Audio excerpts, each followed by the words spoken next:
Hello everybody, welcome back to the Forest Job. Today we are going to be playing against Sheffield United. It's the final Premier League game of the season, and it's really an opportunity to say thank you to a few players who either won't be with us next year or are looking very unlikely to be with us next year. Let's get straight into the match and let's have a look at who's going to be playing today. So I haven't made any changes. This is the default starting lineup. So of course we will be making changes from this. And let's have a look at the players we want to give some time. So first of all, Ioannis Hagi, I think we need to give him a start. So we'll bring him onto the bench in the place of Sailmakers. I would like to play Malejo. He's in terrible form, but we may give him the first half anyway, just to allow him some time and to see what he can do for us today.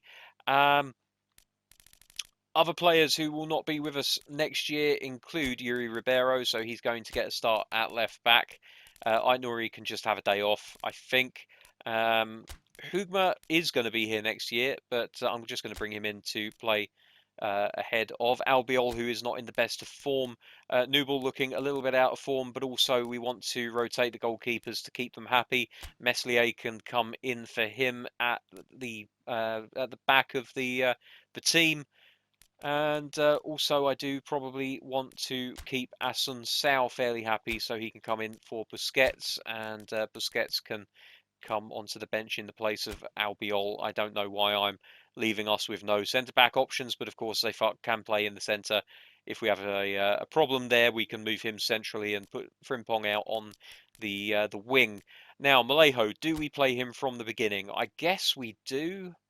And it would make more sense to play him in the Wilson role because they are both left-footers that can play on the right. He's a little bit slower than Wilson, but he can do a job there anyway. So that, I think, is going to be... Why don't we give Tonali a game as well? Why not? Let's throw Tonali in as a central midfielder. Actually, if we make him a defensive midfielder, he comes forward all the time anyway, so it doesn't really matter if you make him a defensive midfielder. But yeah, that's going to be it. Not a game that I'm expecting to see too much fluency out of. Hernandez actually can have a rest and all, and we'll put Pellegrini on up front. Pellegrini, by the way, was voted the FA Cup man of the tournament. Not a surprise because he scored literally every time he was on the pitch last time out. And also, actually, I'm thinking Molino should get some game time. So let's...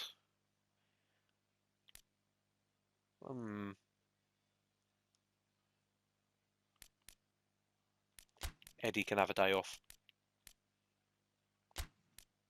There we go. That will do. Baffling decisions made by the manager in today's game, but he doesn't care. So here we are. Starting lineup is decided. We're going to be playing against a Sheffield United team that contains the likes of Ampadu, Liam Delap and Rhian Brewster. So a decent side that I imagine will give us trouble, especially since we are not necessarily playing our strongest 11, although I have faith in the players in my squad to be able to do a job no matter what team they come up against. We might be lacking in strength in one specific position, but I think that that is more than ably compensated by the strength in the positions around them. So we'll skip through the opening cinematics, get straight into the match, and Pellegrini kicks off for the Tricky Trees. It's moved out to the right-hand side for Zefuk, who finds Victor Malejo.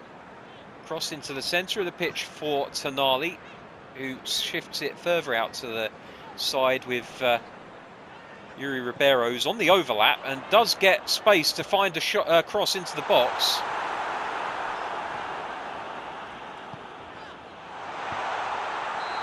And I think Pellegrini was offside there. The referee took his time to signal the fact, but yep, there is the confirmation. And so the game will restart with the free kick taken by the goalkeeper, Schooneveld. Oh, that's a great name, that is. Inside of his own penalty area. Pellegrini picks the ball up, plays it inside for Tonali. Oh, he just dinked it over the head of Malejo. It's a shame. Tonali again. Ribeiro. See, Tonali's still making forward runs, even though he's playing as a defensive midfielder. Tonali, Ploshek, played out to Yuri Ribeiro, who's going to look for another cross, I think. No, he cuts back. Inside for Victor Malejo, who lets it run across his body, turns, takes a shot. And I tell you what, he's not far off there. Oh, it's offside again. No, it's not offside. The referee has given a free kick against Jan Kuto. Was it Jan Kuto or is it someone else? I don't know, but whoever it was given for this tackle on Hlošek. Well, Norwood it was. If I was Norwood, I'd be absolutely furious at that. That's not a foul. But I'm not one to not take advantage of situations that are given to me. So Arcas will take the free kick and he will score from the free kick. And it's 1-0 to Nottingham Forest. It's been a while since we've seen Arcas stick one in the back of the onion bag from a dead ball situation. But when he's given an opportunity in that kind of position, he does not turn them down. Lovely curled effort over the top of the wall. Goalkeeper Schooneveld might have a cool name, but he's not necessarily a great goalkeeper when it comes to responding to those kind of situations. And oh dear, Rian Brewster is given a little bit of an easy ride there. Tonali wins the ball back. It's good to see. Asun Sao.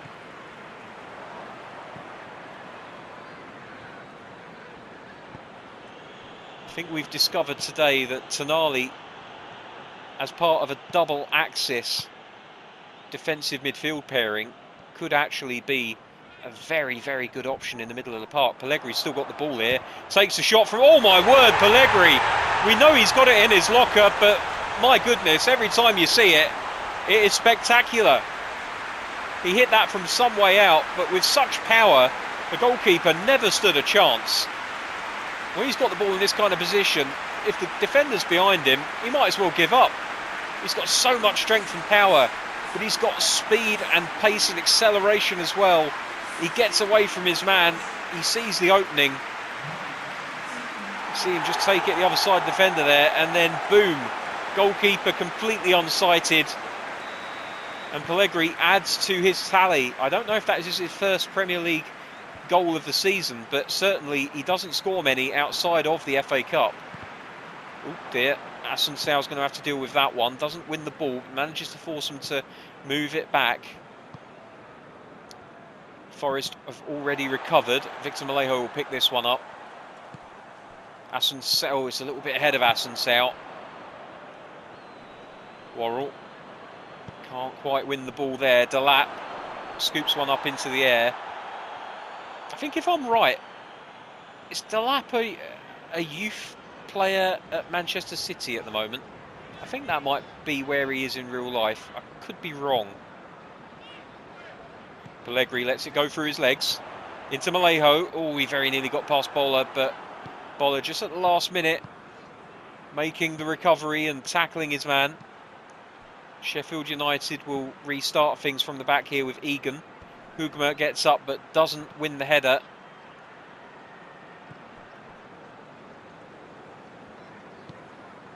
I reckon Hugma's probably got a year left with us, and we may have to look for a replacement for him, because he's not really improving past where he is. And I think, honestly, no disrespect to him, but I think we can do better. Here's Hlošek. Oh, it's a good tackle. Pellegri very nearly robbing the ball off of his mark. Bola into Lundstrom. Malejo doing a good job of just putting some pressure on Lundstrom. Doesn't win the ball, but equally doesn't allow him to get too far ahead. Here's Brewster. Out to Bola. Looking for the cross. Yeah, there it goes. Ribeiro underneath it, wins the header, and Hlošek is able to take it down, and that's a lovely pass out to Asun Sao. And now Victor Malejo bring it inside, looking for a passing option. Oh, well, that... I know he's got a red arrow. His form couldn't be worse, but he's let the player take the ball off of him far too easily there. Hadji definitely going to come on at half-time for Victor Malejo, and I think that we could very well be seeing one of the final performances for his club of the young Spaniard. I call him a young Spaniard. He's actually getting on a little bit now. Tonali can't get to Delap. Plays it up to Brewster. Here's Asuncao. Tries to move it out towards Ribeiro, but can't quite find his man. Yan Couto, long ball down the right-hand side. Headed away. And now Tonali and Ribeiro and Pellegrini. Ah, no. First touch wasn't very good. It's a shame. He can be like that sometimes, Pellegrini. He's a bit of a mystery. He's great at holding people off, but his first touch really is the only thing that lets him down badly. Oh, that's lovely from Asuncao. He spotted the opportunity and he's away. Through to Arcas. Past his man, past the second. And he's passed it out of play. I thought he was out of possession, so I pressed the X button to try to put pressure on the man in. And Arcas got back on the ball and passed it behind. So there we go. At half-time, a game that's been absolutely dominated by Nottingham Forest. 2 goals to the good. And we will be making a change at half-time. Victor Malejo just not doing the business at all for us. So Hadji is going to come on in his place. Again, we're looking to try to convince teams around us that Hadji is a player that they might want to bring into their teams. Who else can we look to change? I don't think we're looking to change anyone at this point, honestly. It's all going rather well.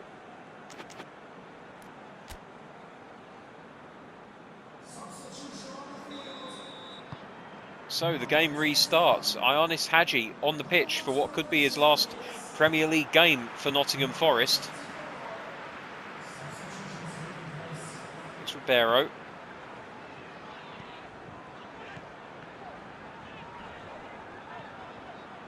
Ribeiro again. Ah, he's been taken. And then he knocks the ball out of play completely by accident. Good defending. Oh, Ribeiro's ghosted in ahead of his man there. Arcas. Oh, it's a good save.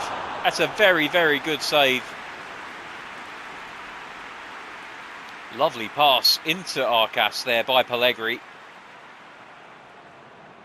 Who, again, as I was saying before, sometimes Pellegrini can be terrible with his first touch. Every now and then, though, he just absolutely aces it. And when he does, it's a beautiful thing to see. Oliver McBurney now is going to try and bring the ball out. Hadji doing a good job of chasing back. You always get lots of energy and endeavour from Hadji. Can never blame him for a lack of trying. Ah, there we go again. Pellegrini just unable to get the ball out from under his feet, and the defender manages to make the better of the situation. Here's Tonali into Arcas. Back to Asuncao. Back towards Hadji. Ball played through to Pellegrini. He's got round his man. Oh, I tell you what. The control was much better this time, but unfortunately, and rather unusually, his finishing wasn't that great at all. Tonali to Asuncao, out to Hadji, Arcas, Pellegrini again. So that first touch just keeps abandoning him. Here's Pellegrini one more time, Arcas.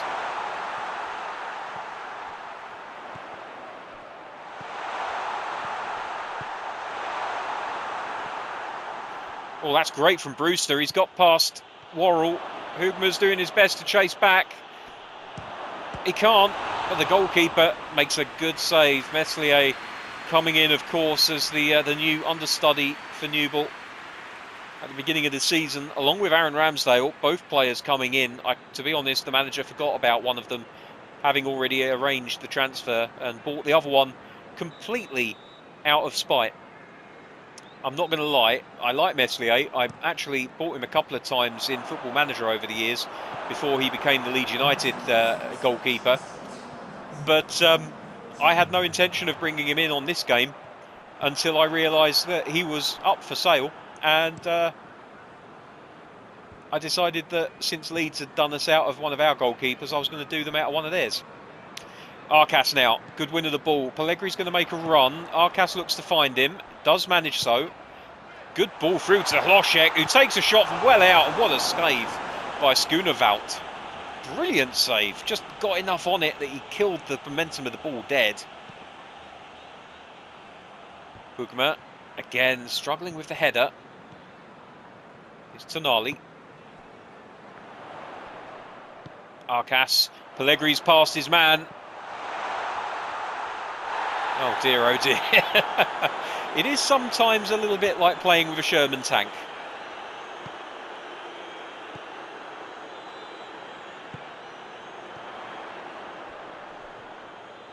Well, he's knocked off the ball a little bit easily there. Ampadu is a strong lad, but I feel like Pellegri should be better than that where it comes to being bodied. Long ball forward, Hugma underneath, wins that header. Manages to get it to Ribeiro. Asuncao, Tonali. Through the legs of Lundstrom. Oh dear, the pass to Pellegri, not a good one. Hugma winning another header. Starting to find his feet here a little bit where it comes to headed challenges. Hlošek. He knows Pellegri's making the run. Looks for him. Ampadu may get a touch on this. Puts it behind for a corner kick.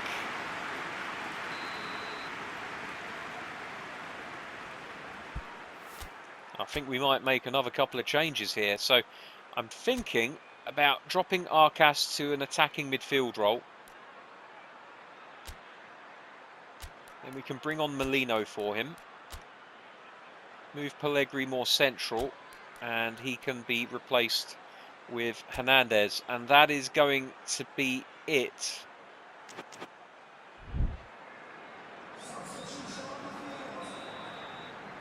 How will that change the way we play? And more importantly, can we get another goal? Well, that's a lovely header by Gustavo Asuncao. Unfortunately, it wasn't very difficult for the goalkeeper to get ahead of. But as talking of getting ahead of things, Worrell getting a great header on that one. And he will do again here, I think. Oh, that's a bit of a risky one, actually. But we get away with it, and now Ribeiro is starting to motor down this left-hand side. He's got men all around him. Hlošek will pick up the loose ball. Tonali to Asuncao. Molino plays a dummy. That's a great ball to Hlošek. Unfortunately, the cross wasn't all it could be, but Molino with an absolutely wonderful little pass there for Hlošek. Here's Hadji to Molino again. Molino! Oh! He really does perform so much better in this attacking midfielder role. It's a shame because we moved away from using an orthodox attacking midfielder in our formation. I hoped he might settle as a support striker, but it hasn't really worked out that way with him. So we may have to adapt our tactics again next season to get the best out of the squad as it currently is. But that's no hardship. I like having a team that can play in a variety of different ways with a variety of different positions. Hlošek took his time on that, and he was punished for it. O'Connell to Egan. Hugma wins the header. Asuncao, Molino, Hadji. One last hurrah for Hadji, perhaps. Into Molino. No, it's just ahead of him. And there we go. The end of the game. It's another 2-0 win for Nottingham Forest. They're making a habit of this one. And they finished the league season on a high with goals by Arcas and Pellegri. Both players will be featuring for this team next season, you would suspect, unless an absolutely mad bid comes in for one or the other.